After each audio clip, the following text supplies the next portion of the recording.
تجھ کو اس بڑھاپے میں بھی خلافت کی بس ہے، نعوذ باللہ۔ حضرت عثمان غنی نے کہا کہ تمہارے باپ اگر زندہ ہوتے تو وہ میرے اس بڑھاپے کی قدر کرتے، اور میری اس داڑھی کو بھی قدر کی نگاہ سے دیکھتے اور اس طرح نہ پکڑتے۔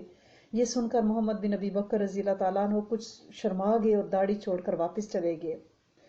ان کے واپس جانے کے بعد بدماشوں کا ایک اور گروہ، بعض روایات میں کہ چھت پھاڑ کر اندر داخل ہوا، جس کا سرغنہ عبد الرحمن بن ادیس تھا،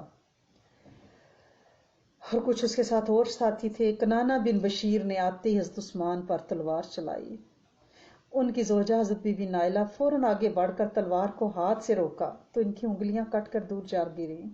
پھر دوسرا وار کیا جس سے آپ شہید ہو گئے۔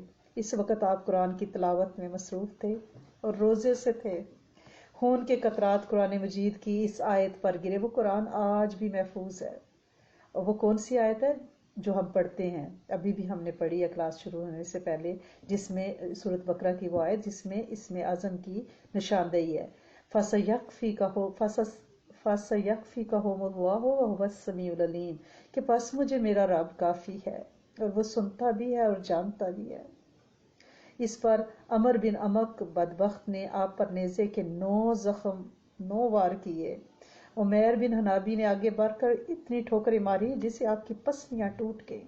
یہ شہادت کے بعد کر رہے تھے، اور ہر ٹھوکر لگاتے ہوئے وہ عمیر بدبخت یہ کہتا جاتا تھا، کیوں تم نے میرے باپ کو قید کیا جو بیچارہ حالت قید میں مر گیا؟ گھر کے اندر یہ قیامت تھی، جو چھت پہ بچے پہرا دے رہے ہیں، جو دروازے پہ ان کو پتہ بھی نہیں چلا کہ اندر کیا ہو رہا ہے۔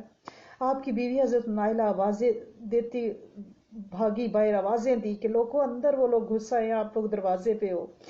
تو جو لوگ چھت پر سے اترے اور دروازے کی طرف متوجہ ہوئی تو اس وقت تک بلوائی اپنا کام کر چکے تھے، وہ بھاگے۔ ان میں سے بعض حضرت عثمان رضی اللہ تعالیٰ عنہ کے غلاموں کے ہاتھوں مارے بھی گئے۔ بلوائی جو ہیں، اب کسی کو نہ دروازے پر رہنے کی ضرورت تھی، نہ کسی کی حفاظت باقی تھی، نہ کوئی پہرا چاہیے تھا۔ چاروں طرف سے بلوائیوں بدماشوں نے زور کیا، گھر کے اندر داخل ہو کر تمام سامان لوٹ لیا، حتیٰ کہ جسم کے کپڑے بھی نہ چھوڑے۔ اس بدنی ہلچل کے عالم میں یہ خبر مدینہ کی گلیوں میں پھیل گئی۔ 18 ذی الحج تھی، یہ وہی دن ہے جب ہم یہ پڑھے، ذی الحج کا مہینہ ہے۔ اس وقت بلوائی جو ہے نا، وہ اصل میں وہ حج کے ارادے سے فراڈ کر کے نکلے تھے، اور پھر گروپوں میں وہ بجائے مکہ کے مدینہ آ گئے تھے۔ دیکھیں آج 4 ذی الحج ہے، یہ 18 ذی الحج کا واقعہ ہے، 35 ہجری کا جمعے کا دن تھا۔ 3 دن تک حضرت عثمان غنی کی لاش بے کور و کفن پڑی رہی، لاش 3 دن پڑی رہی۔ آخر حکیم بن حزیم، حضرت جبیر بن مطعم، یہ دونوں حضرت علی کرم اللہ کے پاس گئے اور انہیں دفن کرنے کی اجازت دی۔ رات کے وقت عشاء اور مغرب کے درمیان جنازہ لے کر نکلے۔ جنازے کے ساتھ حضرت زبیر، حضرت حسن، حضرت ابو جہم بن حذیفہ اور مروان تھے۔ بلوائیوں نے نماز جنازہ پڑھنے اور دفن کرنے میں رکاوٹ پیدا کرنے کی کوشش کی کہ ہم ڈیڈ باڈی چھین لیں گے، مگر حضرت علی کو معلوم ہوا تو انہوں نے سختی سے ان کو منع کیا۔ جبیر بن مطعم نے نماز جنازہ پڑھائی، بغیر غسل کے انہی کپڑوں میں دفن کیا گیا، اور بعض روایات میں تو یہ بھی آتا ہے کہ رات کے پچھلے پیر دفن کیا گیا اور پھر قبر کا نشان مٹا دیا گیا، اس ڈر سے کہ بلوائی آپ کی جسد مبارک کو نکال کے بے حرمتی نہ کہیں کریں۔ حضرت عثمان غنی کی شہادت کے وقت ایک عجیب المیہ اور افراتفری پوری اسلامک سلطنت میں پھیل گئی۔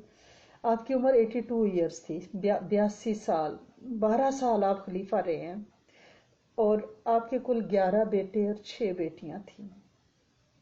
حضرت عثمان غنی کی خلافت میں یہ سب کچھ ہوا ہے، اس پہ اگر نظر ڈالی جائے تو یہ بات سامنے آتی ہے، جو مفسرین یہ لکھتے ہیں، مورخین یہ لکھتے ہیں کہ حضرت عثمان غنی کیونکہ نرم مزاج تھے، حکومت کے انتظام کے لیے صرف نرم مزاجی تو کافی نہیں ہوتی نا، طاقت اور سختی کا اظہار بھی ہونا چاہیے۔ حضرت عثمان غنی کے زمانے میں ایک طرف تو مسلمانوں کے دلوں میں مال و دولت، عیش و عشرت، جسمانی وہ عیاشی، ریلیکس ہونا، وہ جو ایک پورا نبوی دور ہے، پورا صدیقی اور فاروقی دور ہے، اس میں یہ لوگ ایکٹیو رہے ہیں۔ ٹھیک ہے، مال و دولت آیا تھا، لیکن خلیفہ وقت نے ان کو جہاد میں بزی رکھا ہے. اور خلیفہ وقت کا روب، جب اقتدار والوں کا روب عوام کے دلوں سے کم ہو جائے نا تو پھر فتنے برپا ہوتے ہیں. حالانکہ یہ جو عبداللہ بن سبا ہے، جب یہ اٹھا تھا اسی وقت اس کا سر کچل دیا جاتا. تو یہ شہر شہر بستی بستی کوچا کوچا کریا کریا صوبہ صوبہ پھر کے اپنے فتنے کے پودے نہ اگاتا. لیکن کسی نے یعنی اس طرف توجہ نہیں. اس کی بہت سی ریزنز تھی. صرف حضرت عثمان غنی کے نرم مزاجی کو نہیں ہم کہہ سکتے، وہ تو ایک بہت اچھی یعنی ایک کوالٹی ہے. کیونکہ جو نسلی عصبیت ہے نا، قریشی جو ہے نا وہ دو حصوں میں یعنی تھے، ایک بنو امیہ ایک بنو ہاشم. اگرچہ بنو ہاشم اور بنو امیہ دونوں مل کے پورا قریش نہیں بنتے، اور بھی اس کی برانچز تھی، لیکن یہ دو میجر تھے اور دونوں ایک دوسرے کے رقیب اور مخالف تھے نبی کریم صلی اللہ علیہ وسلم کی نبوت سے پہلے. لہٰذا باقی خاندان جو ہے نا وہ بھی گروپوں میں، جب تک تو نبی کریم صلی اللہ علیہ وسلم موجود رہے ہیں تو حالات جو ہیں وہ قابو میں رہے ہیں. آپ نے پیچھے پڑھا ہے نا، نوٹس کیا ہوگا نا کہ نبی کریم صلی اللہ علیہ وسلم کے دور موجودگی میں جتنی بھی جنگیں ہوئی ہیں، احد سے عذاب، یہ خطرناک جنگیں ہیں، ان میں جو فوجوں کے سپہ سالار تھے وہ حضرت ابو سفیان رضی اللہ تعالیٰ عنہ تھے جو بنو امیہ میں سے تھے. اور آخر یہ نتیجہ ہوا کہ خود حضرت ابو سفیان اور بنو امیہ جب انہوں نے اسلام قبول کر لیا تو پھر ایک ہو گئے. امویوں اور ہاشمیوں کا فرق مٹ گیا تھا. اسلام نے بنو امیہ اور بنو ہاشم دونوں کو ایک کر دیا تھا. کوئی نسلی قبائلی امتیازات کا نشان بھی باقی نہیں رہا تھا. صدیقی دور میں بھی اور فاروقی دور میں بھی یہی کیفیت رہی ہے. ایک ہی رنگ میں سب رنگے ہوئے تھے. لیکن حضرت عثمان کے عہد خلافت میں بنو امیہ کو عہد جاہلیت کی وہ رکاوٹیں پھر یاد آ گئی.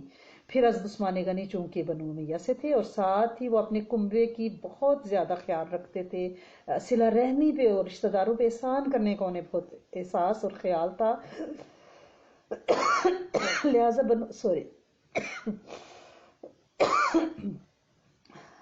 لہٰذا بنو امیہ مناف نے اس سے فائدہ اٹھایا، کیونکہ آپ صلہ رحمی کرنا چاہتے تو بنو امیہ نے خوب فائدہ اٹھایا. اور خلیفہ وقت کو بہانہ بنا کر انہوں نے، کیونکہ انہیں یہ لگا کہ یہ موقع ہے، اس سے ہاتھ ہم اپنے خوب رنگیں. اور سب سے بڑا جو نقصان ہوا ہے نا وہ مروان بن حکم کا امیر منشی بننا، آخری وقت تک بنا رہنا. اگر اسے انہیں وہ بلوائی صرف یہی چاہ رہے تھے کہ مروان بن حکم ہمیں دے دیں، لیکن اگر وہ نہیں دیا تو ظاہر ہے انہیں موقع مل گیا یہاں کھلواڑ کھیلنے کا. اور زیادہ تر جو صوبوں کی گورنریاں ہیں وہ بھی بنو امیہ کو مل گئی تھی، لہٰذا وہ پاورفل ہو گئے تھے. ٹھیک ہے.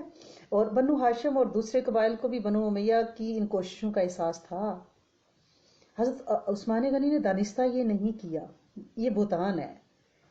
یعنی ان کے اندر کوئی سازش، نعوذ باللہ کوئی پالیسی، کسی طرح کا ایسا نشان نہیں تھا. وہ نرم مزاج تھے، درگزر کرنے والے تھے، رشتہ داروں کے ساتھ نیک سلوک کرنے والے تھے. بنو امیہ نے اس سے فائدہ اٹھایا.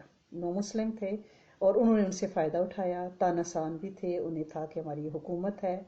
اور کیونکہ حضرت ابو بکر صدیق، حضرت فاروق اعظم بہت یعنی سخت ایڈمنسٹریٹر تھے، وہاں تو کسی کو جرت نہیں ہوئی.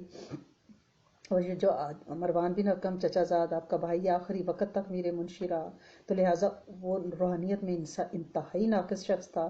لہٰذا اس نے بہت زیادہ نقصان پہنچایا حضرت عثمان غنی کی خلافت کو. لیکن یہ سب تکوینی امور کے ساتھ تھا. حضرت عثمان غنی کے دور میں بہت فتوحات بھی ہوئیں. آپ نے بہت سے مدرسے، سڑکیں بنوائیں، زراعت کے کام کیے، صنعت و حرفت کے کام کیے. شروع کے 6 سال بہت ترقی ہوئی. جو دوسرے 6 سال ہے نا وہ اندرونی اور داخلی فسادات کی نظر ہو گئے ہیں. اس میں ایک وجہ یہ بھی تھی کہ جو گورنر تھے نا ایرانیوں نے سار اٹھا لیا تھا، اور مختلف سپر پاورز سرحدوں پہ وہ اپنے علاقے جو صدیقی اور فاروقی دور میں فتح ہوئے تھے وہ واپس لینے کی انہوں نے کوشش کی. تو جو عمال تھے نا، گورنر تھے، وہ ادھر بزی ہو گئے، لہٰذا اندرونی سازشوں کی طرف وہ زیادہ دھیان نہیں دے سکے. اب یہ آپ دیکھیں کہ عبداللہ بن سبا جو ہے اس کی منافقت زیادہ تھی یا نبی کریم صلی اللہ علیہ وسلم کے دور میں جو چیلنج آئے ہیں ان کو اگر آپ دیکھیں، اس مبارک دور میں بھی منافق یہودی عبداللہ بن ابی وہ زیادہ خطرناک تھا یا عبداللہ بن سبا بڑا منافق تھا؟ لیکن یہ کہا جا سکتا ہے عبداللہ بن ابی کو اپنی شرارت امیز منصوبوں میں کامیابی حاصل نہیں ہوئی، وہ نامراد اور ناکام اس لیے رہا کہ کیونکہ نبی کریم صلی اللہ علیہ وسلم موجود تھے۔ عبداللہ بن سبا کو بھی کوئی ذاتی کامیابی نہیں ملی، لیکن اس نے مسلمانوں کی جمعیت کو بہت بڑا نقصان پہنچایا، توڑ کے رکھ دیا ہے۔ حضرت عثمان غنی جب شہید ہو گئے، ان کو دفنایا جا چکا، تو لوگوں نے کہا کہ بھئی اب تو بھاگے یہاں سے بلوائیوں نے، لیکن عبداللہ بن سبا بھیس بدل کے پہنچ چکا تھا اور سامنے نہیں آیا۔ اس نے لوگوں کو کہا کہ جاؤ باری باری حضرت علی کرم اللہ وجہہ کے پاس، حضرت زبیر بن عوام کے پاس، حضرت طلحہ کے پاس، ان سے کہو کہ وہ بیعت کروا لے، کوئی ایک ان میں سے خلیفہ بن جائے۔ یعنی جتنے باغی یہاں مدینہ منورہ میں داخل ہوئے ہیں نا، حضرت عثمان کو تو انہوں نے روک دیا تھا مسجد میں نہیں آئے، اسی روز سے مدینہ میں ان کی حکومت تھی۔ جب سے حضرت عثمان غنی جو ہیں وہ قید تھے، اپنے گھر میں نظر بند تھے، تو یہ معاصرہ بلوائیوں کی ظالمانہ حکومت تھی۔ اور آپ کی شہادت کے بعد تقریباً ایک ہفتے تک غافقی بن حرب بلوائیوں کا جو سردار ہے نا، اس کا حکم جاری ہوتا رہا مدینہ میں، وہی نمازوں کی امامت کرتا ہے۔ میں کہتی ہوں ظلم تو دیکھیں، حد تو دیکھیں کہ حضرت عثمان غنی کو شہید کر کے اور وہ مدینہ کے حاکم بنے ہوئے ہیں، وہاں پہ نمازوں کی امامت، اور وہ بھی مسجد نبوی حجرہ مبارک کے پاس کروا رہے ہیں۔ اور ان بلوائیوں میں بعض لوگوں نے سوچا کہ حضرت عثمان تو شہید ہو چکے، اب ہم بھاگ جاتے ہیں، لیکن عبداللہ بن سبا نے یہ چلاکی کی، اس نے کہا اگر اس طرح تم لوگ بھاگے نا تو تمہیں باغی سمجھ کے قتل کر دیا جائے گا جس صوبے میں جاؤ گے، کیونکہ سارے عموی اعمال ہیں، لہٰذا یہاں کسی کو خلیفہ بناؤ تاکہ اس خلیفہ کے ذہن میں ہو کہ مجھے خلیفہ بنایا، وہ تمہارے لیے کوئی ایسے آرڈر جاری نہ کر سکے۔ لہٰذا عبداللہ بن سبا اور اس کے سارے جو وڈیرے ہیں، جو اس کا اپنا پروردہ خاندان ہے، انہوں نے یہ کیا کہ انہوں نے ہر ایک کے پاس بھیجا بندہ، حضرت طلحہ، زبیر، حضرت علی کرم اللہ وجہہ، تو انہوں نے کہا ہم تو بالکل بیعت نہیں کرتے، انہوں نے کہا سوال ہی پیدا نہیں ہوتے، سب نے انکار کر دیا۔ آخر عبداللہ بن سبا نے یہاں ایک اور تدبیر سوچی، اس نے سارے مدینہ میں ڈنڈورا پٹوا دیا کہ اہل مدینہ اگر 3 دن کے اندر کوئی خلیفہ نہیں بنائیں گے تو ہم 2 دن کے اندر تو ہم حضرت علی، حضرت طلحہ اور زبیر تینوں کو قتل کر دیں گے۔ یہ اعلان سن کر مدینہ والوں کے تو ہوش اڑ گئے، وہ بے تابانہ اپنے گھروں سے نکلے، حضرت علی کے پاس گئے، باقی حضرات کے پاس گئے، وفود جمع ہو کے ان کے دروازوں پہ بیٹھ کے ہر ایک نے انکار کر دیا اور کہا کہ ہم اس حالت میں یہ خونی مسند نہیں لیں گے، ابھی یہاں پہ ناحق خون بہا ہے۔ تو حضرت علی نے بہت انکار کیا، لیکن لوگوں نے کہا کہ پھر وہ تینوں کو شہید کر دیں گے۔ لہٰذا بلوائیوں کی جمعیت اور اہل مدینہ وہ سارے، یعنی حضرت علی کرم اللہ وجہہ کے ہاتھ پہ بلوائیوں نے بھی بیعت کر لی، یعنی حد ہو گئی، کیونکہ اس وقت وہ شہر بھرا ہوا تھا، کسی کو کیا پتا کون، یعنی جنہوں نے شہید کیا تھا نا حضرت عثمان غنی کو، ان لوگوں نے بھی اس وقت فوری طور پہ بیعت کر لی۔ وہ بہت چلاک تھے نا، انہیں یہ تھا کہ ہم بیعت کر لیں گے تو ہم بچ جائیں گے۔ تو حضرت عثمان غنی انتہائی سلیم الطبع، بردبار، یعنی عہد جاہلیت میں بھی آپ نے کبھی شراب کو ہاتھ نہیں لگایا تھا، کبھی زنا، کبھی چوری، ہمیشہ سے سخی تھے۔ ہر سال حج کو جاتے اور مینا میں اپنا خیمہ لگاتے، تو جب تک حجاج کو کھانا نہیں کھلا لیتے تھے کبھی خیمے میں واپس نہیں آتے تھے، سارے حاجیوں کو کھانا کھلاتے اور اپنی جیب خاص سے کرتے تھے۔ اور آپ کو پتہ ہے نا غزوہ تبوک کے موقع پر آپ نے کتنا سامان مہیا فرمایا، اور جب کبھی نبی کریم صلی اللہ علیہ وسلم پہ کوئی بھی، یعنی آپ نے اعلان فرمایا ہے انفاق فی سبیل اللہ کا، تو حضرت عثمان غنی سب سے آگے ہوتے تھے۔ اور نبی کریم صلی اللہ علیہ وسلم جب وہ سامان دیکھتے تو آپ فرماتے اللہم انی قد رضیت عن عثمان فارد عنہ، اللہم انی قد رضیت عن عثمان فارد عنہ، اے اللہ میں عثمان سے راضی، تو بھی ان سے راضی ہو جا، اے اللہ میں عثمان رضی اللہ تعالیٰ عنہ سے راضی، تو بھی ان سے راضی ہو جا۔ اور ایک مرتبہ تو روایات میں آتا ہے آپ شام سے صبح تک یہی دعا مانگتے رہے، اور ایک مرتبہ عہد صدیقی میں سخت قید پڑا تھا، لوگوں کو کھانا اور غلہ نہیں مل رہا تھا، سخت تکلیف تھی۔ حضرت عثمان غنی نے 1000 غلے کے لدے ہوئے اونٹ بیچے اور مدینہ کے تاجر فوراً حضرت عثمان کے پاس پہنچے کہ ہم تمہیں 1.5 گنا 2 گنا نفع پہ لیتے ہیں، ہمیں دے دو، جتنا آپ کا خرچ ہے آپ اس سے زیادہ پہ دے دو۔ تو آپ نے فرمایا نہیں، میں تو 100 گنا لوں گا، میری ڈیل ہو چکی ہے۔ لوگ بڑے حیران ہوئے، تو آپ نے وہ سارا غلہ غریبوں مسکینوں میں بانٹ دیا کہ یہ اللہ کے ہاں، اللہ سے کریم کے دربار سے زیادہ بیسٹ انویسٹمنٹ کون ہوگی؟ لوگ کہتے ہیں نا انویسٹمنٹ ہمیں چاہیے، کون سی انویسٹمنٹ بیسٹ ہے؟ تو میں کہتی ہوں جس کو ربی انویسٹمنٹ کا نہیں پتا اس کو کیا پتا نا، 100% رزلٹ، یعنی اور اس کو ملٹیپلائی کر کے میرا رب 100 کیا 1000 اور ملینز کے حساب سے دیتا ہے، کبھی نہیں ختم ہوتا۔ اور صرف جسمانی رزق نہیں دیتا، دنیا کی تجارت میں صرف جسمانی رزق ملتا ہے، وہ روح کی رزق بھی دیتا ہے، دل کا غنا بھی دیتا ہے، سکینیت اور سکھ بھی اتارتا ہے، اور زندگی بھر نسلوں کی انگلی پکڑ کے کفالت کر کے صراط مستقیم پہ چلاتا ہے۔ کاش ہمیں ربی انویسٹمنٹ کی سمجھ آ جائے، اس انسٹیٹیوٹ کی سمجھ آ جائے۔ حضرت عبداللہ بن عباس فرماتے ہیں کہ جس روز آپ کو شہید کیا گیا تھا نا، اسی شب میں نے خواب میں دیکھا کہ نبی کریم صلی اللہ علیہ وسلم ایک گھوڑے پر سوار ہلا نوری پہنے ہوئے جا رہے ہیں۔ میں دوڑ کر آگے بڑھا، عرض کیا مجھ کو آپ کی زیارت کا بے حد شوق ہے۔ آپ نے فرمایا مجھے جانے کی جلدی ہے۔ عثمان رضی اللہ تعالیٰ عنہ نے آج 1000 اونٹ غلہ صدقہ دیا ہے۔ اللہ تعالیٰ نے اس کو قبول فرما کر جنت میں ایک عروس کے ساتھ حضرت عثمان کا عقد کیا ہے، اس عقد میں شریک ہونے جا رہا ہوں۔ یہ روایت بہت سی کتب میں موجود ہے۔ حضرت عثمان غنی جب سے ایمان لائے تھے آخری وقت تک ریگولر ہر جمعے کو ایک غلام آزاد کرتے، اور اگر کسی جمعے کو ناغا ہو جاتا، مس ہو جاتا، تو اگلے جمعے 2 غلام آزاد کرتے۔ اور جب بلوائیوں نے آپ کا معاشرہ کیا ہوا تھا نا، پانی بند کیا ہوا تھا، آپ نے غلاموں کو برابر آزاد اس دوران بھی کرتے رہے ہیں۔ بہت سادہ زندگی گزارتے تھے، سادہ کھانا کھاتے، سادہ لباس پہنتے، اور مہمانوں کو ہمیشہ لذیذ کھانے کھلاتے۔ اور کبھی آپ نے کبھی کسی فضیلت اور برتری کی تلاش نہیں کی، سب کے ساتھ برابر میں بیٹھتے، کبھی نام نہاد عزتیں نہیں ڈھونڈی۔ ایک مرتبہ آپ نے اپنے غلام سے کہا میں نے تیرے اوپر زیادتی کی تھی، تو مجھ سے زیادتی کا بدلہ لے۔ تو غلام نے آپ کے کہنے پر آپ کے کان پکڑ لیے۔ آپ نے اس سے کہا بھائی زور سے پکڑو، کیونکہ یہ دنیا کا قصاص آخرت کے بدلے سے بہرحال آسان ہے۔ اور آپ کو پتہ ہی ہے قرآن پاک کی اشاعت کے لیے ایک قرات پہ پوری امت کو جمع کیا، مسجد نبوی کو توسیع کیا، غریبوں کے روزینے وظیفے لگائے، اور باقاعدہ یعنی ہر ایک کام وقت پر باقاعدہ آپ کو کرنے کی عادت تھی۔ حضور صلی اللہ علیہ وسلم، حضرت ابوبکر صدیق، حضرت عمر فاروق کے زمانے میں آپ کو پتا ہے کہ جمعے کے وقت ایک اذان ہوتی تھی جب امام ممبر پہ آتا تھا۔ یہ حضرت عثمان غنی نے 2 اذانوں کا سلسلہ شروع کیا کہ لوگ پہلے سے الرٹ ہو جائے، اور آج تک وہ جاری ہے۔ تو لہٰذا آپ یہ سوچیں گے کہ اس ازواج مطہرات کہاں تھی؟ ازواج مطہرات نے اپنے گھروں کے حجروں کے دروازے بند کر لیے تھے۔ صرف حضرت بی بی عائشہ صدیقہ تھیں جو حج کے لیے روانہ ہوئی تھی اور حج سے فارغ ہو کر اب مدینہ واپس آ رہی تھی کہ مقام صرف میں بنی لیس کے ایک شخص عبید بن سلمہ نامی ایک شخص نے آپ کو بتایا کہ حضرت عثمان بلوائیوں کے ہاتھوں شہید ہو گئے ہیں۔ یہ خبر سن کر آپ مکہ واپس چلی گئیں، ٹھیک ہے نا۔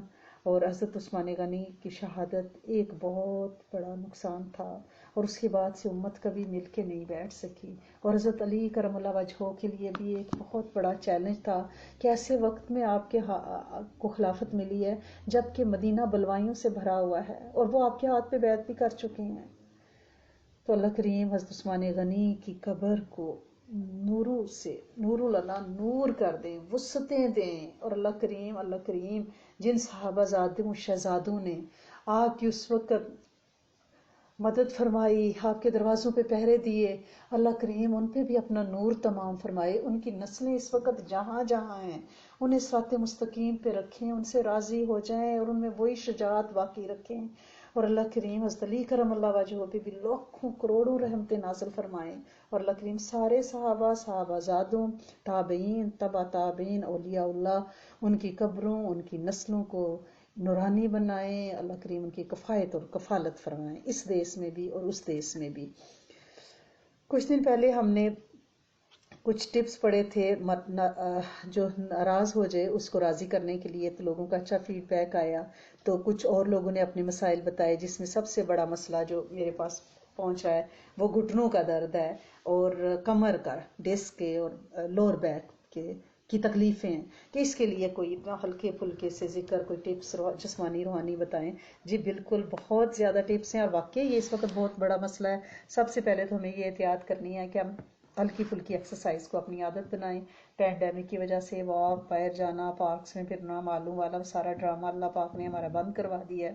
اس کی بڑی رحمت ہوئی ہے کہ عورت جو ہے وہ ٹک کے گھروں میں بیٹھی ہے، بلکہ مرد بھی بیٹھ کے، اور ایک فیملی ٹائم کا ہمیں اللہ پاک نے موقع دیا ہے. اللہ کریم اس میں برکت ڈالے اور پینڈیمک کو عافیت کے ساتھ بھگتا دیں انشاءاللہ. تو ہلکی پھلکی گھر کے اندر آپ ایکسرسائز کو عادت بنائیں. آن لائن آپ جا کے دیکھیں، سینئرز کی ایکسرسائزز ہیں، ینگ کی ہیں، جو بھی آپ ایج ہے، تھوڑی سی ایکسرسائز ضرور کریں. اپنے بیک یارڈ وغیرہ میں اگر اللہ پاک نے یہ موقع دیا ہوا ہے تو آپ واک کریں، اپنے ذکر واک کرتے ہوئے اپنا وزن کم کرنے کی کوشش کریں.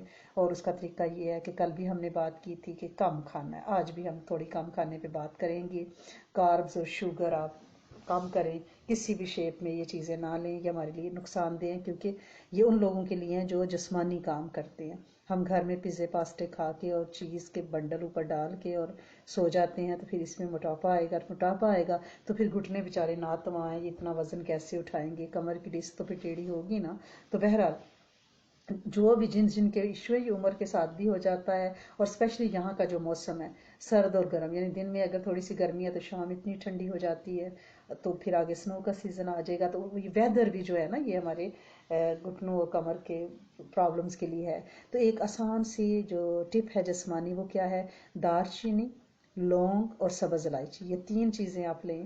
شام کو ہلکی آنچ پہ آپ رکھ دیں، اس کو کافی دیر پکنا رہنے دیں، اور یہ آپ نے سوتے وقت گھونٹ گھونٹ پی لیں.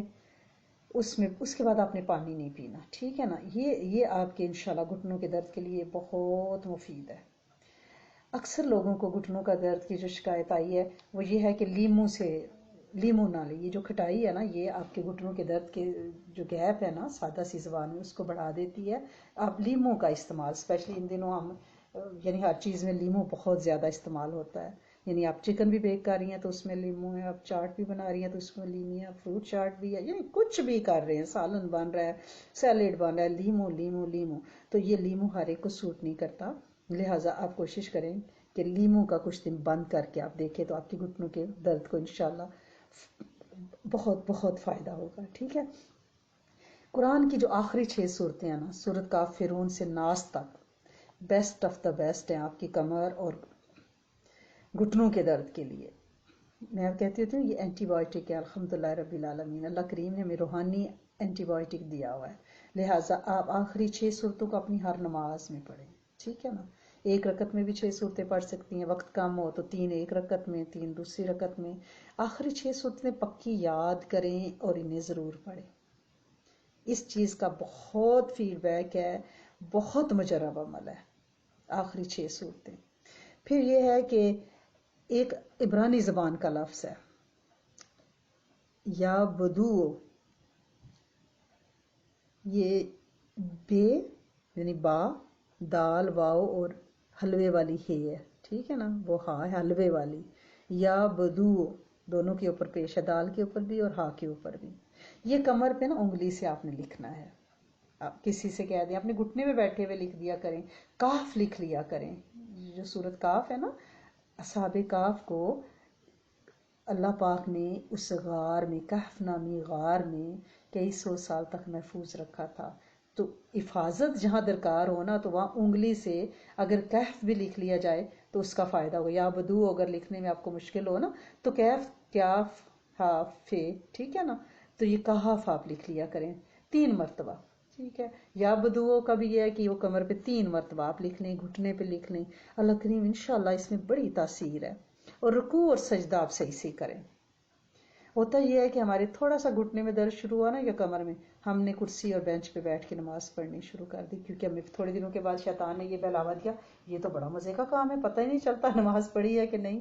یعنی آپ کرسی پہ بیٹھے ہوئے مزے سے اور بس ہاتھ کان اٹھانے اور تھوڑا سا نیچے جھکنے، دیٹس اٹ. تو لہٰذا وہ کیا ہوتا ہے پھر آہستہ آہستہ ہم بالکل ہی بیٹھ جاتے ہیں. یہ جو نماز ہے نا اور اس میں جو رکوع اور سجدہ ہے اس کے پیچھے یہ ایک بہت بڑی لاجک ہے. اگر صحیح جھک کے رکوع کیا جائے، پراپر سجدہ کیا جائے تو یہ کمر کی ڈسک اپنی جگہ پہ رہتی ہے، مورے اپنی جگہ پہ ٹائٹ رہتے ہیں، اور گھٹنے جو ہیں وہ پورے، کیونکہ رکوع اور سجدے میں کیا ہوتا ہے کہ آپ اگر آپ رکوع کرتی ہیں اور آپ دیکھیں کہ جب رکوع میں جاتے ہیں تو آپ کی پوری یہ بیک، یہ جو لور بیک اور پیچھے جو آپ ہپس ہیں، سب کو آپ کا نا اسٹریچنگ ہوتی ہے. تو یہ ایکچولی اللہ کا نظام ہے. یہ رکوع اور سجدہ ہمارے رب کو ہمیں اس طرح سے مشقت میں خدا نخواستہ نہیں ڈالنا تھا. وہ تو بڑا رحیم و کریم رب ہے. یہ جو اس نے وجود بنایا ہے نا، یہ جو ہماری باڈی بنائی ہے، کیونکہ ہم کہتے ہیں نا کہ یہ گاڑی جو ہے وہ اپنی میک کے پاس جائے، یہ ہونڈا ہے تو ہونڈا کے پاس جائے، کیونکہ ان کو پتا ہے کہ اس کو یہ فالٹ آیا ہے، یہ کیا ہے. تو یہ ہماری باڈی کی میک کیا ہے، اللہ کریم نے ہمیں بنایا ہے. لہٰذا انہیں پتا ہے کہ اس میں کیا کیا فنکشن رکھنے ہیں تاکہ یہ صحیح رہے، سلامت رہے، چلتی رہے، اس میں بریکیج نہ آئے. تو ہم نے ان کو چھوڑ دیا، تھوڑی سی تکلیف میں ہم کرسی پہ بیٹھ کے. لہٰذا کوشش کریں جب تک آپ زمین پہ سجدہ رکوع دے سکتے ہیں وہ پراپر دیں، اس سے بھی آپ کو بہت آرام ملے گا. اور وضو کے بعد 3 گھونٹ گھٹنوں کے لیے تو ایسا تیر بہدف نسخہ ہے ماشاءاللہ سے، کوئی مشکل کام ہے. جب وضو کریں جس نال سے کریں، ٹوٹی سے، ٹب سے، دریا سے، جہاں سے کریں، آپ وضو کر لیں تو اسی پانی میں سے 3 چسکیاں پانی لے لیں، اللہ شافی، اللہ معافی، اللہ کافی کہتے ہوئے. کیونکہ ایک روایت میں ہے کہ جب بندہ کہتا ہے نا ایک گھونٹ لے کے اللہ شافی، تو پاس کھڑا فرشتہ کہتا ہے تجھے شفا دے دی گئی. گھٹنوں کا تصور کر کے، اللہ معافی، تجھے معاف کر دیا گیا، اللہ کافی، تجھے کفایت کر دی گئی. اور اگر 3 گھونٹ پانی کی پینے کے بعد اگر چوتھے گھونٹ میں ہاتھ ایسے لے کے نا تو تھوڑا سا گھٹنوں پہ ایسے مار لیں، کمر پہ وہ پانی مار لیں. دیکھیں وضو انسان کو عبادت کے قابل بناتا ہے، اور جو پانی اس کو وضو کے قابل بناتا ہے وہ کتنا معتبر ہے. تو ہمیں تو ٹونو ٹوٹکوں کی ضرورت نہیں ہے، ہمارے تو وضو کے پانی میں ہی ساری شفائیں رکھی ہوئی ہیں. ٹھیک ہے نا. اور سورۃ الانعام کی آیت نمبر 45، فَقُطِعَ دَابِرُ الْقَوْمِ الَّذِينَ ظَلَمُوا وَالْحَمْدُ لِلَّهِ رَبِّ الْعَالَمِينَ. یہ آیت نمبر 45 ہے. اس کو اگر ہر نماز کے بعد 45 دفعہ اپنے گھٹنوں کی، کمر کی نیت کر کے پڑھ لیا جائے، لیکن وہ بات آپ نے نہیں بھولنی بالکل کسی بھی عمل میں. اول آخر درود شریف اور دعا اپنی ذات کے لیے مانگ کے پہلے، اپنے بچوں، نسلوں کے لیے، پھر پوری امت کے جن و انس، قیامت تک کی نسل، سب کے لیے مانگنی ہے. جتنی بڑی دعا ہوگی اتنی ہی بڑی تاثیر ہوگی. اور اپنے گھٹنوں پہ میں نے کل بھی آپ سے ریکویسٹ کی تھی کہ آپ تیل ضرور استعمال کریں، اور اگر کافرون کا تیل ہو اور اس کے اوپر 1001 مرتبہ آپ نے سورۃ کافرون پڑھی ہو آلیو آئل کے اوپر، تو انشاءاللہ کافرون 1001 بار بما تسمیہ اول آخر درود شریف کے ساتھ، تو وہ تیل تو اتنا ماشاءاللہ سے مجرب ہے کہ کسی بھی قسم کا درد جہاں پہ لگایا جائے تو آپ اپنے گھٹنوں پہ کمر میں تھوڑا سا تیل، وہ کافرون والا تیل، اگر مینس کہ آپ پہ ہے، اگر آپ کو آلیو آئل ہے، سرسوں کا تیل ہے، آلیو آئل بیسٹ ہے، کوکونٹ آئل ہے، آپ اس پہ کر کے اور وہ اپنی کمر پہ اور گھٹنوں پہ تھوڑا سا مساج کر لیا کریں. اللہ کریم انشاءاللہ مکمل شفاؤں عطاؤں کو متوجہ فرمائیں گے. اور جب بھی دعا مانگیں امت کی نیت سے مانگنی ہے، اس سے پتہ کیا ہوگا، اس سے آپ کو زیادہ شفائیں انشاءاللہ ملیں گی، رب راضی ہو جائے گا، اور ذکر کی توفیق بھی ملے گی، اور سجدے زمین پہ ملیں گے. اللہ پاک سے یہ دعا کیا کریں کہ اللہ کریم مجھ سے سجدوں کی نعمت نہ چھیننا، مجھ سے زمین واپس نہ لینا. کیونکہ یہ جو زمین ہے نا، یہ چھن جائے گی تو پھر کیا مزہ رہے گا. کہ ایک ہی تو کام ہے جو دنیا میں ہم کسی اور کے سامنے نہیں کرتے، کسی کے سامنے نہیں کرتے، کہ اپنی پیشانی، اپنا ناک نہیں رگڑتے زمین کے اوپر، کسی کے سامنے رکوع کی شکل میں بو نہیں کرتے، کورنش نہیں بجا لاتے. یہ ربی کام ہے، اسپیسیفک اللہ کریم کے ساتھ بندے کا ایک خاص رشتہ ہے. جیسے ہوتا ہے نا کہ ہمارے جو بچے ہوتے ہیں وہ ہم سے لاڈیاں کریں تو ان کو یہ ہوتا ہے کہ چومیں، ادھر سے پکڑیں، تو وہ کوئی اور وہ لاڈیاں نہیں، ہمارے بچے ہی ہماری اپنے لاڈلے ہی کر سکتے ہیں. تو بالکل یہ ہمارا رب کریم کے ساتھ ایک لاڈ ہے. یہ اس شکل میں کتنا پیار آتا ہے اللہ سونے کو کہ میرا بندہ میرے سامنے اپنا ماتھا رگڑے مٹی پہ، اپنے ناک رگڑے. ہم کہتے ہیں فلاں سے ناک سے نکیریں نکلوائی ہیں. تو یہ تو بڑا ایک وہ محنت مشقت والا کام ہے، مجاہدے والا، جو رب کے نزدیک ہے بڑی قدردانی ہے. تو اللہ پاک سے یہ مانگا کریں کہ اللہ کریم ہم سے یہ نہ چھیننا. اور ابھی میں نے بات کی ہے کہ اپنی ڈائٹ کا بہت پلیز خیال رکھیں، بہت خیال رکھیں. ایک صحابی حضرت عبد الواحد بن زید، انہوں نے قسم کھا کر فرمایا کہ اللہ تعالیٰ کسی شخص کی صفائی بغیر بھوکا رہنے کے نہیں کرتے، اور اس کی وجہ سے یہ وہی بھوکا رہنا ہے، یہ وہی روزے ہیں جن کی وجہ سے بزرگ پانی پہ چل جاتے تھے، ان کو تحیت الارض حاصل تھا۔ یہ عبد الواحد بن زید جو ہے نا، یہ حضرت امام غزالی کے قرب والے ہیں، اور احیاء العلوم میں حضرت امام غزالی نے ان کے ریفرنس سے یہ بات لکھی ہوئی ہے۔ آپ یہ دیکھیں کہ یہ بھوکا رہنا، روزہ رکھنا، کل میں نے آپ سے کہا تھا نا کہ یہ ربی صفت ہے، رب کے ساتھ مشابہت اختیار ہوتی ہے، اور ان دنوں روزے رکھنا، ایک روزہ 100 سال کا اجر لیے ہوئے ہیں۔ اور یہ تحیت الارض کیا ہے، یہ آپ نے اکثر بزرگوں سے سنا ہوگا، یہ خاص رفتار ہے جس کی وجہ سے اب چند قدم وہ بزرگ چلتے ہیں تو انہیں ہزاروں میل وہ طے کر لیتے ہیں۔ ہمیں یہ بات سمجھ نہیں آ سکتی، ہمارے دماغ بہت چھوٹے ہیں۔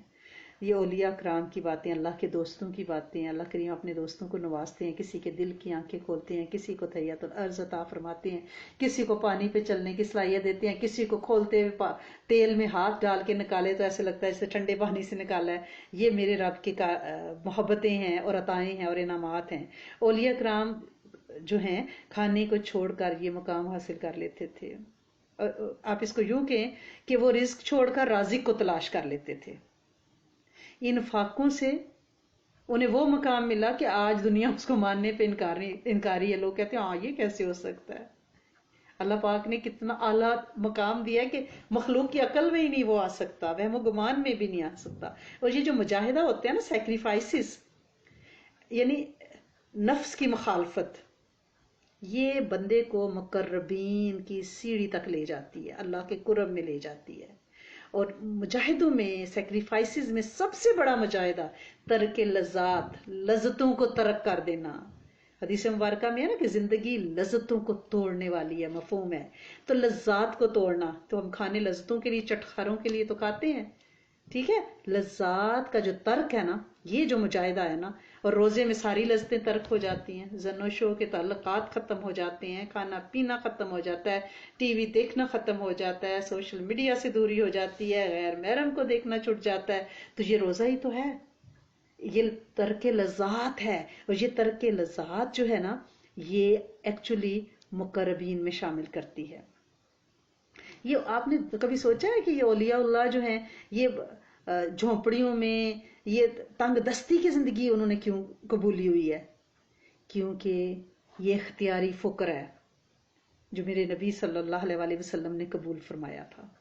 کیا آپ کے لیے دنیا کے خزانے نہیں مل سکتے تھے؟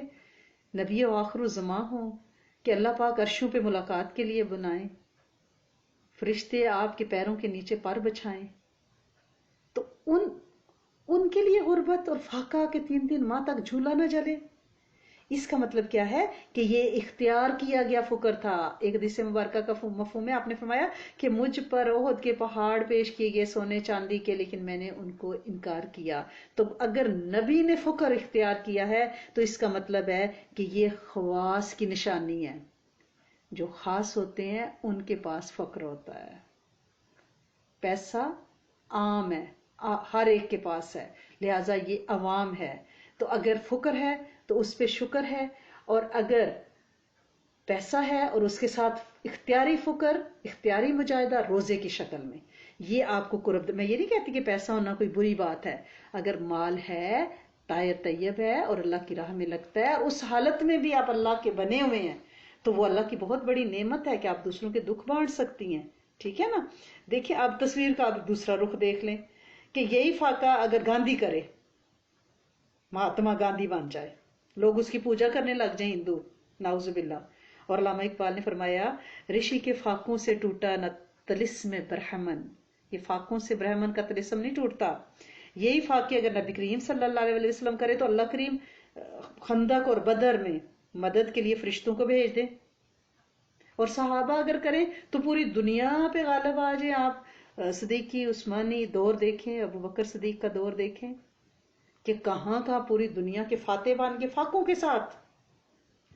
اب یہ سوال پیدا ہوتا ہے یہاں پہ کہ ہمیں کیا مسئلہ ہے، ہم کیوں کم نہیں کھاتے، ہم کیوں ہر وقت صرف کھانے کا سوچتے ہیں، ناشتہ کرتے ہیں تو دوپہر میں کیا کھائیں گے،